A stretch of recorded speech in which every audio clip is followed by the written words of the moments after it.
MAJP news में आप सभी का स्वागत है। आप देख रहे हैं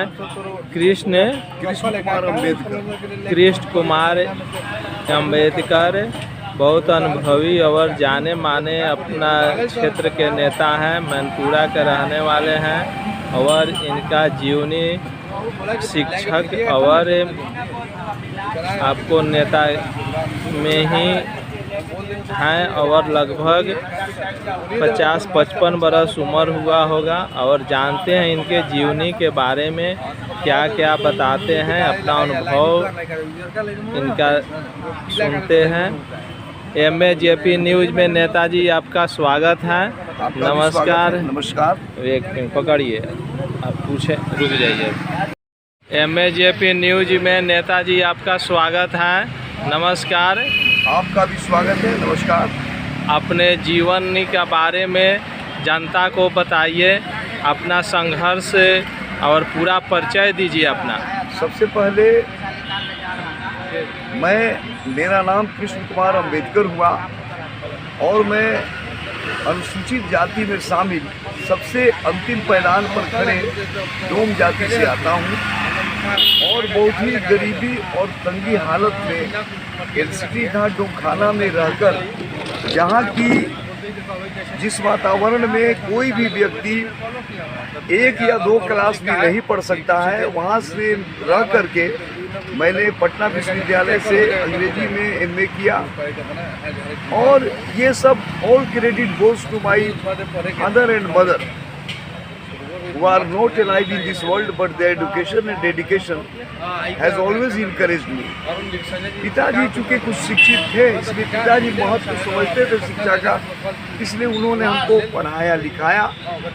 और मेरा यह मानना है कि देश आज़ादी के 75 साल होने जा रहे हैं। आज भी जो अनुसूचित जाति के गरीब लोग हैं, वंचित वर्ग के लोग हैं, चाहे वो किसी जाति के हों, आज भी सही मायने में आज़ादी नहीं मिली है। आज 90% व्यक्ति शोषित, उपेक्षित और हर तरह के परेशानियों से पीड़ित है। इसका मुख्य कारण है हमारी जो शासन प्रणाली है, उसमें सिस्टम जो है वो सिस्टम खत्म हो गया है। देश में जनसंख्या की समस्या नहीं है, जनसंख्या का हवा बनाया जाता है। समस्या है यहाँ भ्रष्टाचार का। अच्छा, दूसरा बात अपना संघर्ष के बारे में बताइए। जैसा कि मैंने कहा कि मैंने सिटी का डोमखाना में ऐसे गंदे जगहों पर जन्म लेकर के मैं पुसाया पलाया बड़ा हुआ। जब बड़ा हुआ तो सब चीज़ को देखा समझा और तब हमने फैसला किया कि मैं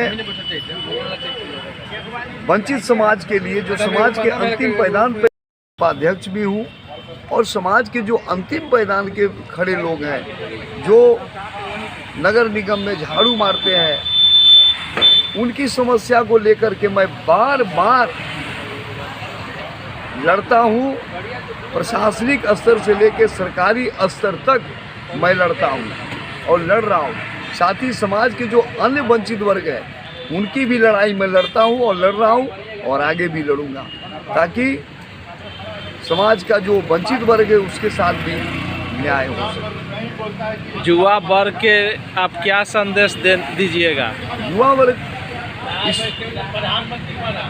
प्रोग्राम कार्यक्रम के माध्यम से हम युवा वर्ग के साथियों को यही कहेंगे कि भाई, शिक्षा का एकमात्र उद्देश्य यह नहीं है कि नौकरी प्राप्त कर लो और नौकरी प्राप्त करके अपने परिवार तक सिमट जाओ।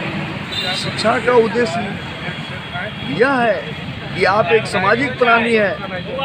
आप इस धरती पर समाज के लिए आए हैं, अपने लिए नहीं आए हैं, समाज के लिए आए हैं, देश के लिए आए हैं। इसलिए देश में जो चंद लोग 10% लोग वोट लेकर के 90% का और वर्षों से सत्ता पर काबिज हो गए हैं और सत्ता सुख भोग रहे हैं, ऐसे 10% नेताओं के खिलाफ आप उतरिए, आप लड़िए और देश को एक आज़ादी दीजिए। अभी भी देश को आज़ादी मिली नहीं है, हम आज़ाद जरूर हुए हैं लेकिन आज़ाद देश के हम लोग गुलाम हैं। इसलिए युवा साथियों, मैं यही आपसे आग्रह करूंगा कि आप एक नागरिक हैं, एक देश के नागरिक हैं पहले, और आपका यह परम कर्तव्य है कि देश के लिए लड़ें,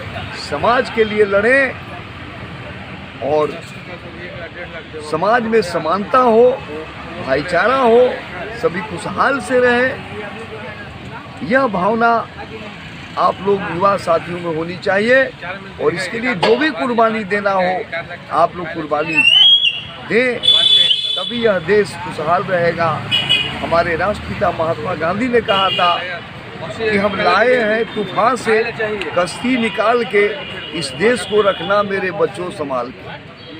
इसलिए कश्ती गांधी जी ने लाया, लेकिन अब कश्ती जो है गड़बड़ा रहा है।